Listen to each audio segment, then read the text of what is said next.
Hey everybody, it's Adam from Tested. I am on one of the sets for Aardman Animations' new feature film, Early Man, with two different versions of their main character, Doug. Say hi, Doug. The process of bringing a character like Doug to life, to animate him within this film, is a painstaking process that involves both an organic creativity and a high level of engineering. And animation director Merlin Crossingham is going to show me how that process works. So Merlin, we're on one of the actual sets of Early Man. And here's Doug. And is this also Doug? This is also Doug, yeah. Okay. So I guess throughout any film you have different costumes and situations. And in our case we do, but you can't just put new clothes on, you've got to make a whole new puppet. And each one of these puppets has a carefully machined steel armature inside so that they can be posed. And when you guys are animating these, every single frame is a separate pose that you guys are moving through.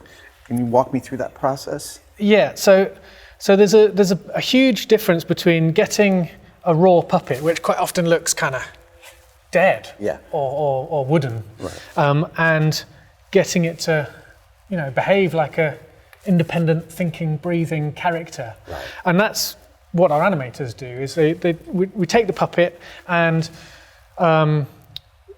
as a director, I will brief the animators, and the animators are our actors. And so I don't talk to them about animation. I talk to them about how I want the character to perform. I see. Animation is their job.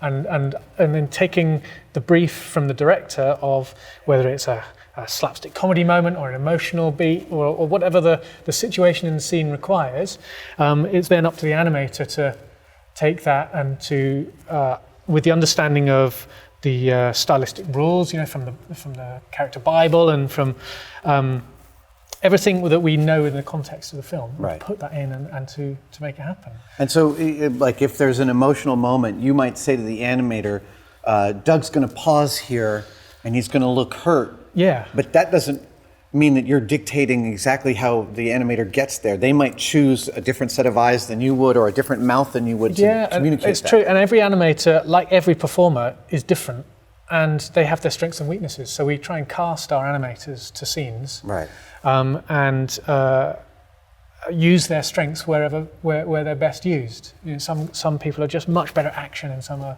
much better at comedy, and so on. But so really, it's about, as a performer, understanding yourself and your how you perform. It really informs how you pose a puppet. So we do record ourselves with video. We call it the LAV, the live action video, and we use that as reference. We don't use it to copy it, because that becomes like motion capture, and that's not what we're about. We're just about understanding what makes the shot. So it might just be a dart of an eye, or the sink of a breath, or it might be something that simple, and you're just looking for the humanity, the little bit that connects you with that moment, and then you try and put that into the puppet. And so there might be a time when you're walking from set to set that you could possibly see a character and just know from the single pose that they're in that the animator might be going a bit wrong? Yes, although we tend to only see the shot once. Once we've briefed them, we tend to let them go with the shot. Unless it's a huge, long shot, then we'll do progress checks, because it's the big problem with stop motion is once you start, you just have to do it all the way through. You can't kind of go, I don't really like that bit in the middle. It's kind of either you start again or you live with it. And so preparation up front is absolutely key. But really, the actual process of animation is the same as it ever was since the big dawn of cinema, really. What we do the actual technique hasn't changed. It's a separate pose for each frame. So I mean, really, every single element of every single part of this puppet is movable, and he has a torso with a joint in the middle, he has hips, so you can really get immensely subtle performance or extremely bold performance, whatever we require by the story, really. It's all story driven. And you have to only move the bits you want to move. Now, I noticed that you guys have cast most of Doug's body out of silicone, but am I right? His mouth is still plasticine. Yeah. How do you change the... Oh, wow. So they're all modular. So the arms and the legs can be clay if we need. Often in the close-ups we'll go for clay because the silicone looks really good up to a point. But very sometimes close. you just want the clay for the real deal, if you like. So how would you change his mouth expression? So at the moment, this is a fresh mouth. Actually, on this Doug here, you can see it's sculpted in. So there's a sculpt line here. Oh, so you were able to sculpt the plastic. Yeah. So we take the mouth out, and it's got solid resin teeth, an insert, which always locates. So this marries into there with a magnet, so that the teeth will always drop into place. And then because it's clay, you can actually use it to your best advantage to tweak expressions. His nose is hard, and then there's a skin of clay over the resin center, which then allows, I can take his hair off to access the brows, and then you can animate into the brows and change the expressions in the puppet here. And then you reassemble, and that all locates again with magnets and very carefully sculpted resin components. Wow. And the hair is then wired so that the hair can be animated. And then you would sculpt the mouth in, so I can just demonstrate. It just sculpts clean into the head there. Look at that. The color match is perfect. Yeah. So at the beginning of the film, we make like half a ton of the same character, because you don't want to get halfway through the movie and run out. Right, 'Cause you'll never get the same color again. Right. The mix just doesn't work. So you do that, the animator does that all the way around, every frame. Every single frame? Or every time you change a mouth. Okay. Because sometimes you can sculpt it through. And what do you mean by changing a mouth? So when we speak, Yeah. we have a range of mouth shapes. We have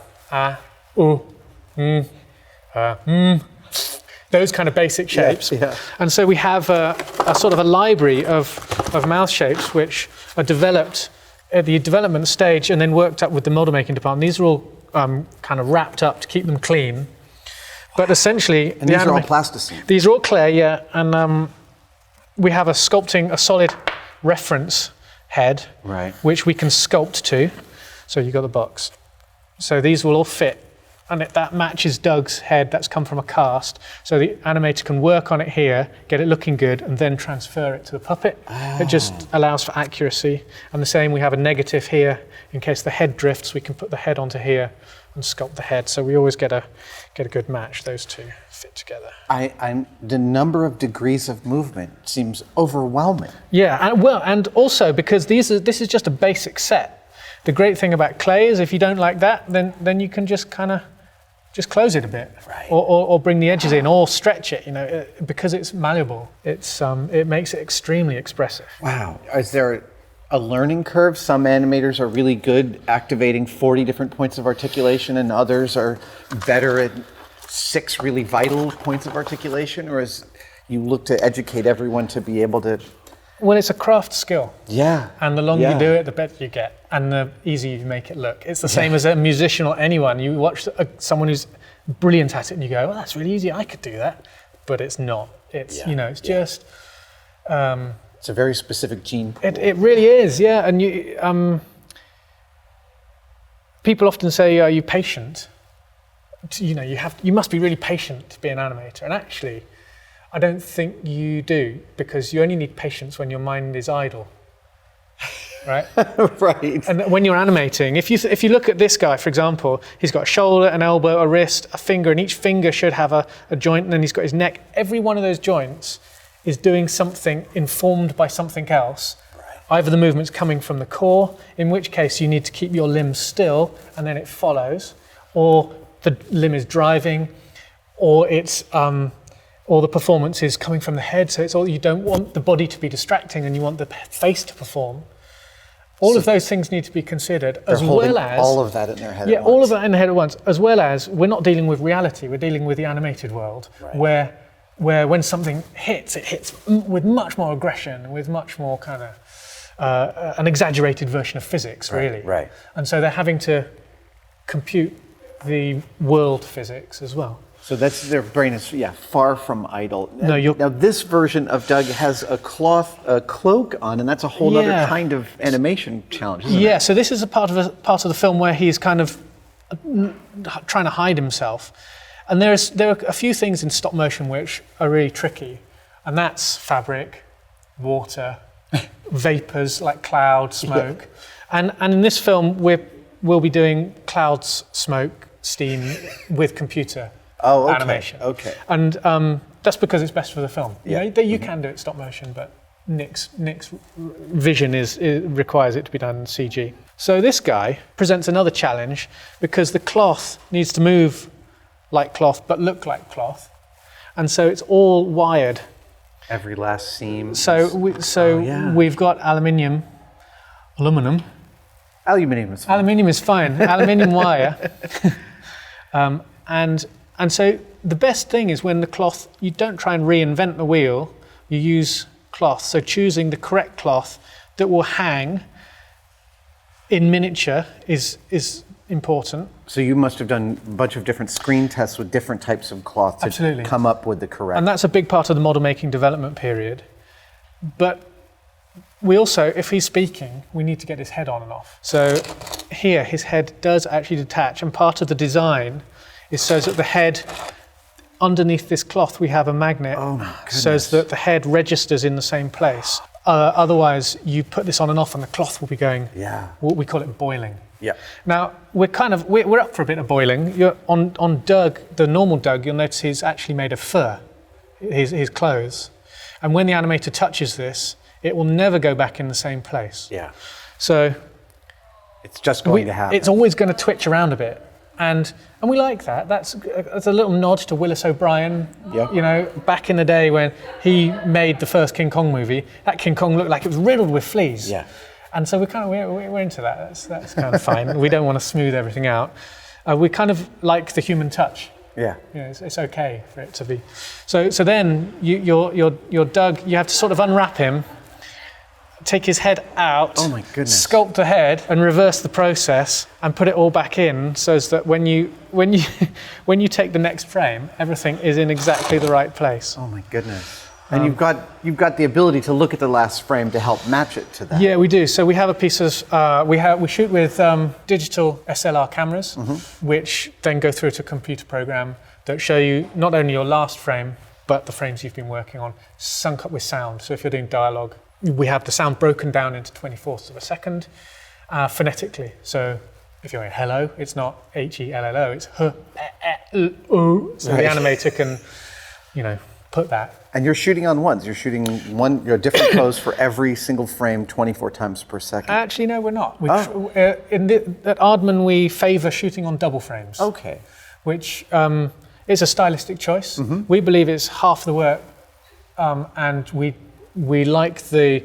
It's not just because it's half the work. It gives a solidity to the characters. On singles, there is a slight tendency for things to look a little bit floaty and light. Interesting. And on doubles, it gives you a grounding. If it's done well, you don't see it. If it's not done well, it can look kind of a bit blocky and stuttery. Interesting. But all of our feature films have been done on doubles, and to my eye, they look pretty good. And does Doug get a lower half for this sequence? Yeah, so Doug, actually, this shot was just the last one we did with him was just from the waist up. Okay. But he, I said earlier, he's all modular, so we can actually go in, unbolt the legs, put them on. We take him off this rig, and this rig allows the animator a very fine amount of vertical movement. And that's a custom little gearing rig. Yeah, this is a custom gear with tension, and we can have them in multiple angles as well. But we just needed and on the top he's on a ball joint, so we can move him around on the ball joint. And again, you need. I mean, I'm moving it quite boldly here, but when the animator's doing it could be this kind of amount. It's almost imperceptible. How much time before you start filming any of the sequences do you guys spend trying to troubleshoot all of the mechanical challenges you're going to have within the course of the filmmaking? As much as possible is the answer, really. At the beginning of the shoot, a lot more. And like now, when we're at full speed and we have sequences coming online next month, we've been thinking about those for at least a month already. Right. And it's to give everybody in every department, you know what engineering's like, you might have a great idea and you try it and it doesn't quite hit the mark. Right. And we'd prefer to get onto the studio floor with everything working. So as part of the engineering phase, you'll actually take stuff to an ancillary set and try and film it and animate it and see how it works. Absolutely. I think we've got 4 test units that we are constantly, it's R&D really for future. It might just be, we don't know how to do a particular articulation, or it might be a much bigger thing, like we have a mammoth on the shoot. It's a puppet about this kind of size, and he's kind of wearing armor, and you can't get in to animate him. So we had to worm gear all the legs, and that was probably about 6 months of back and forth to get that working. In the final analysis, it sounds like you might end up with hours and hours of footage of just tests of different rigs and different problem solving. Well, not hours, but certainly minutes. Yeah. And even in the early phases, just getting the armatures to tension against the silicon, where it compresses within the elbow, that's quite a lot of rubber you've got in there. And you can see this one's bouncing back. This is bounced back because the animator was probably doing something open where it was subtle. But if you know that you're going to have to compress the arm, you have to tighten that joint up. So you slice in and jam Yeah, there's this one's not been opened, but there are little access holes. So we have a map. And you take it to model making, and they will do that for you. They'll toss a little tiny Allen wrench in there, exactly. And tighten it up a tiny bit. Yeah, there's none on this one. Also, we can rig into the palm of the hands for when they hold stuff. Oh, so there's perhaps a threaded little grub in there, yeah. And also the feet. The feet are also tapped so that you can tie them down to the set. And this is something that people don't realize is as an animated character is running across a set, every time one part of them is touching the ground, you're screwing that down to the ground? Yes, sure. So you can see on the unit here, someone's walked. A puppet has this is a walk cycle for a puppet walking across the set. Wow. So these are step marks where the character has put their foot down. And actually, any time that we need the character to leave the ground, obviously our puppets have to obey the laws of gravity. Absolutely. And rigging like this but in a much more complex way, would be flown in. And we animate the character with the rig showing, and then it's taken away in post-production. But there's another element to that, as you can see that we're dealing with real lighting with shadows. Yeah. And so the rigging, anything we do can't influence the lighting. Wow. So you have to rig away on a blind side of the character in a way that it doesn't destroy the director of photography's. Because it's harder to remove a shadow than it is to remove a rig. Yeah, absolutely. Yeah. It's such an incredible amount of meticulous work, and yet so much, the word came to me was animation, so much character comes out of all this meticulous. Well, and that's the thing, is that ultimately we don't want you to think about the animation. Mm-hmm. We want you to watch the film and enjoy the movie and be sort of carried along with whatever the character's thinking or whatever the story needs you to be feeling at that point. And so all of our hard work essentially should be hidden. Of course. And not be consciously visible. And that comes down to the animators too, is when they animate, is that they're only thinking about the performance. And you see a young animator and they'll ask a question, how do you think I should move this? Do you think I should? Because they haven't quite got in their head how to increment acceleration or deceleration. Right. Which in its most basic form is, you move it a little bit to go slowly, you move it a lot to go fast. In its most basic form, anybody can move something from A to B with a smartphone. You can do animation at home, it's really easy. Yeah. The difficult thing is taking that basic concept and making the character just be natural or happy or sad or whatever it needs to be. A real gesture. And so it's like when you learn to drive a car, young animators are still struggling with the actual process of animation. And then one day you just see it click and they don't think about the animation anymore. They're just moving it. If they need to pick something up, they will just animate it in and pick it up properly without kind of stressing over how they're going to do it. That must be lovely to be party to that transformation. It's really brilliant. It's really amazing. So, Merlin, you're not only animating the characters to the necessities of the actions they're performing in the scenes, but there's also actor performances that you're performing with the mouth. How much does the actor's performance inform how the animation happens? A lot. Yeah. And it's really important for us that we have the voice artist recorded up front. The actual voice artist. The actual voice artist. So in this movie, we're really, really fortunate to have Eddie Redmayne, Tom Hiddleston, Macy Williams as our lead performers. And we rehearse with them. We find the character, just as you would with anything else, and then we record, often lots of takes. It's a bit of an esoteric process because they're in a sound booth in a sound studio, right? Often weeks in advance of actual production. Yeah. And then we do go back for pickups along the way during the movie. Because sometimes if something needs to be faster or slower. Something needs to be faster, slower, or a scene might not have actually been storyboarded yet, or it hadn't been refined. Right. Yeah, we record the voice artist. The editors will then select the specific take, cut it into our animatic or our reel, and then we make a version of the film which is essentially stick drawings, and we call it the animatic. We work from it. It's a working document. Right. Animation takes too long to sort of shoot coverage and then and then pick it up off the editing floor. So we know in advance if we're doing close-ups, wides. That sound that the editors have chosen is then broken down very accurately into frames. Right. So, and traditionally that's called a dope sheet or an X sheet, and the animator then has that as a visual reference, frame by frame. They know what sound is required, and then we can use the mouth set to choose the mouth, make the required mouth shape. But also, if a character is, angry, "Oi you," then we know that we can act out that "Oi you" and understand what physical gestures need to go with the voice performance. So the physical performance is very much informed by the voice artist, and the voice performance is a springboard for us to then take the character's performance into the animated world, because the two don't often mix. Right, there's a lot of different ways to make an F sound depending upon your mood and depending on and where you're going with the action or what the scene requires, really. It's an incredible amount of, it's like spinning plates, but you've got so many going at once. Yeah, absolutely it is. And the great thing about using modeling clay is that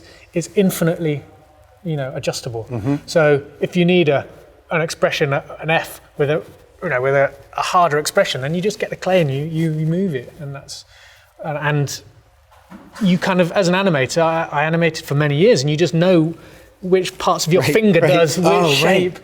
Because that's a large part of why our house design ends up looking the way it does, is because we sculpt with our hands. It allows your fingers to move absolutely. in. Now, we've been talking about animating one character, but in many scenes, there's up to a dozen characters in frame at once. Is each of those characters being animated by a separate animator, or is a single animator doing all of them? Single animator usually does all of it.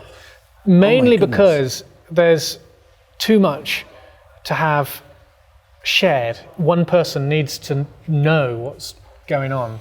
And experience has shown that some massive shots will have an assistant animator on there, but usually it's one person. Wow. And it just takes a long time. Oh my goodness. It just takes a long time. That's overwhelming. Merlin, thank you. You're very welcome. I appreciate it. Yeah.